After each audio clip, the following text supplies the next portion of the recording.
I'm Lebanese, and I know you can't tell now because I had a different hairstylist than Rob had when we started. So, yeah, and I always wanted blonde hair and blue eyes. I went to Catholic schools, right? So I always said, how do I become Irish? This Lebanese thing. In those days, they thought it was a sexual preference, right? Nobody really, nobody understood too much what it was.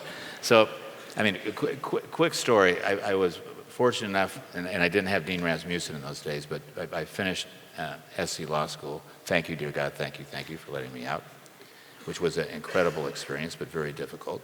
Went to work at a great law firm. And it's about showing up, right? What I really learned, it was about showing up. Everybody there was so much smarter than me. I was so intimidated when I got there. I said, oh my God, this is another great disaster. So I figured I just better get there earlier, work later, get more coffee, take the trash out, do whatever these guys wanted to do. And I happened to be there one Saturday. And the senior partner of the firm rolled through and looked at me and said, Barrack, aren't you something to do with camels, or aren't you? I said, yes, I'm Lebanese. He said, well, you know, we have a gas liquefaction project going in Saudi Arabia. You know anything about gas liquefaction? I said, you know what? I happen to be the foremost expert in gas liquefaction. And unfortunately, this was before Google, so I have no idea what gas liquefaction is. But the worst thing about this is my poor Lebanese mother, right? Here, they had gotten on boats, sat in the belly of cargo ships looking for freedom in America. And in one turn, I go back and say, forget about SC Law School, forget about the great job in a law firm I have. I'm getting back on that boat, and I'm going to Saudi Arabia. I mean, she was in tears for 10 days, right?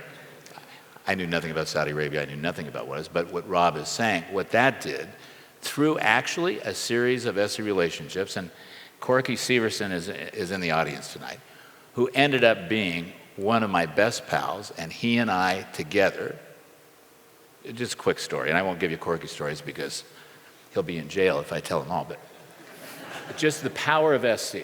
So I go to Saudi Arabia, one thing works out with another. I was a terrible lawyer, I knew nothing about gas liquefaction, but I could play racquetball. So one day, my boss comes in and says, can you play racquetball? I say, yeah, I can play racquetball. He says, well, there's a guy I want you to play racquetball with. He sets me up with one of the sons of the king, and this was my meal ticket out. That my brains were so solid that if I had a ball and a racket in my hand, I could prevail, right? So I'm walking through the Phoenician Hotel, this is honest God truth, in Beirut, Lebanon, and I look over in the corner and I see this handsome guy in a white linen suit. I couldn't afford, I had a MasterCard, I think, that had a $75 limit at the time. I'm sleeping in the kitchen, and here's this guy in a white linen suit sitting by a piano bar with a bottle of champagne and the most gorgeous 18-year-old girl I've ever seen in my life. And I hear, Barrack! I turn around, he's laughing right now because he knows it's the truth.